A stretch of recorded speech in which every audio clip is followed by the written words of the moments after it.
तो अगर हम आस्था की स्ट्रॉन्गेस्ट ट्रांसफॉर्मेशन की बात करें तो वो होगी आस्था की डेविल यूनियन मोड। तो अगर आपने बस एनीमे देख रखी है तो आपको तो पता ही नहीं होगा कि ये वाली न्यू ट्रांसफॉर्मेशन क्या है, क्योंकि जहां पे ब्लैक क्लोवर की एनीमे एंड हुई है उसके 1-2 चैप्टर बाद ही हमें डेविल यूनियन मोड से इंट्रोड्यूस करवाया जाता है और हमें पहली बार जो नेक्स्ट है वो डेविल यूनियन मोड में देखने के लिए मिलता है।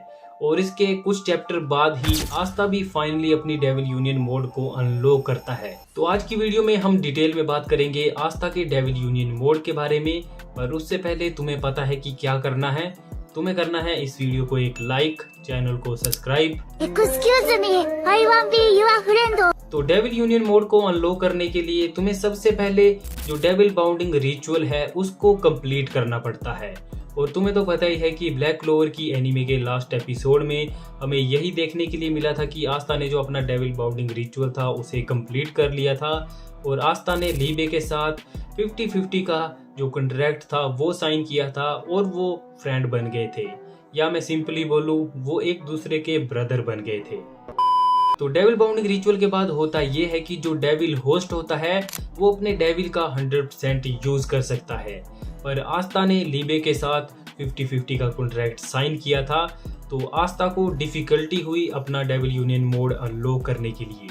दूसरी तरफ अगर हम नेक्स्ट की बात करें तो नेक्स्ट ने अपने चारों डेविल के साथ सर्वेंट और ओनर वाला कॉन्ट्रैक्ट साइन किया था, जिसकी वजह से नेक्स्ट बस अपने डेविल को ऑर्डर देता था और उसका जो यूनियन मोड था वो आसानी से अनलॉक हो जाता था। पर दूसरी तरफ आस्था और लीबे को काफी ज्यादा मेहनत करनी पड़ी अपने डेविल यूनियन मोड को अनलॉक करने के लिए, पर इन दी एंड ये वर्थ इट था। तो पहली बार आस्था चैप्टर 272 में अपने डेविल यूनियन मोड का यूज करता है, पर वो बस 1 सेकंड के लिए था।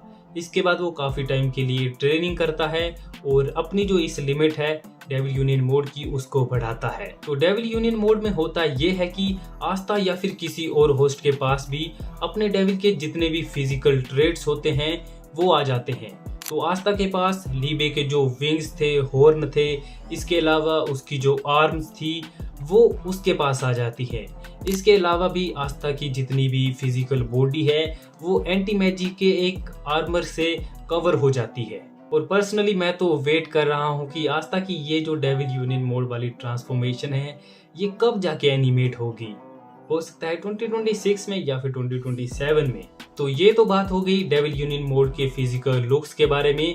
अब बात कर लेते हैं कि डेविल यूनियन मोड की जो एबिलिटीज हैं वो क्या हैं। तो बेसिकली जब आस्था अपने डेविल यूनियन मोड का यूज करता है तो उसकी जो फिजिकल स्ट्रेंथ और जो एबिलिटीज और जो स्किल्स हैं वो ड्रेस्टिकली इम्प्रूव हो जाती हैं। और अब आस्था लीबे की 100% पावर का तो यूज कर ही रहा है, तो इस वजह से उसका जो एंटी मैजिक है वो भी ड्रेस्टिकली इम्प्रूव हो जाता है, जिससे ओवरऑल आस्था लगभग मैं बोलूंगा 50%, 50 नहीं 50 टाइम और स्ट्रोंग हो चुका है। तो आस्था का डेविल यूनियन मोड स्ट्रोंग तो काफी ज्यादा है, पर इसके साथ ही इसके कुछ सेटबैक भी हैं, जैसे कि आस्था बस इसका यूज 5 मिनट के लिए ही कर सकता है, पर इसके बाद आस्था अपने इस डेविल यूनियन मोड को इम्प्रूव करता है और अपने बॉडी के स्पेसिफिक पार्ट के ऊपर ही डेविल यूनियन मोड का यूज करता है, जिससे इसकी जो टाइम लिमिट है वो 10 मिनट तक पहुंच जाती है।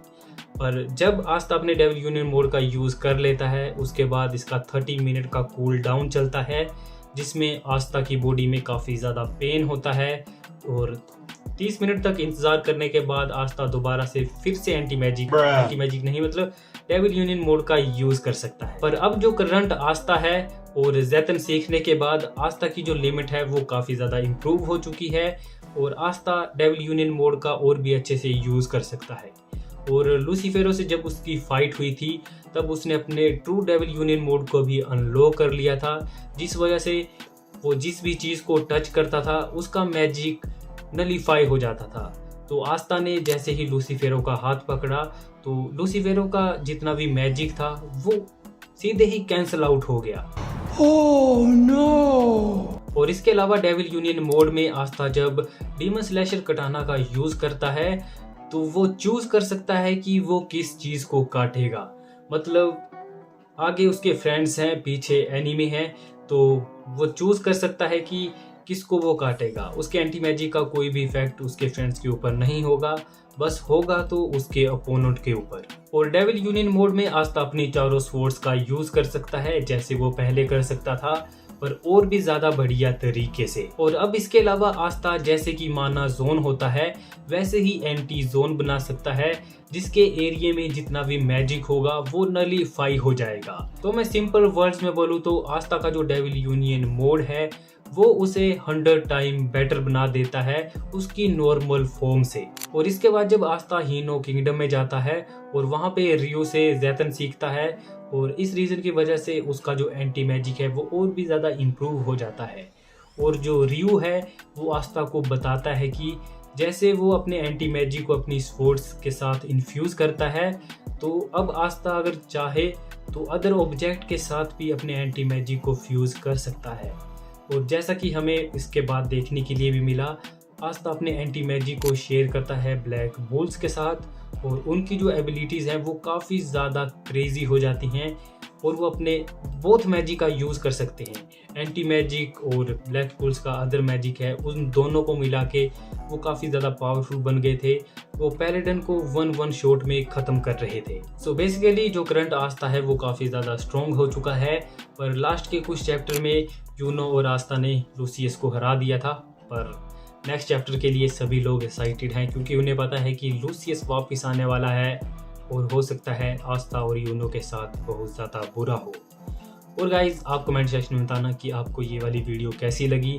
अगर आप इसी तरह से और भी वीडियो देखना चाहते हो तो वीडियो को लाइक करो, चैनल को सब्सक्राइब करो, और तब तक के लिए आपको मिलता हूँ मैं किसी और ऐसी वीडियो के साथ। तब तक के लिए मादा मादा। Oh no! आज के लिए फिलहाल इतना ही। आपकी तरह मैं भी मायूस हूँ, लेकिन उम्मीद पर दुनिया कायम है। दिल दुखा है लेकिन टूटा तो नहीं है, और उम्मीद का दामन छूटा तो नहीं है।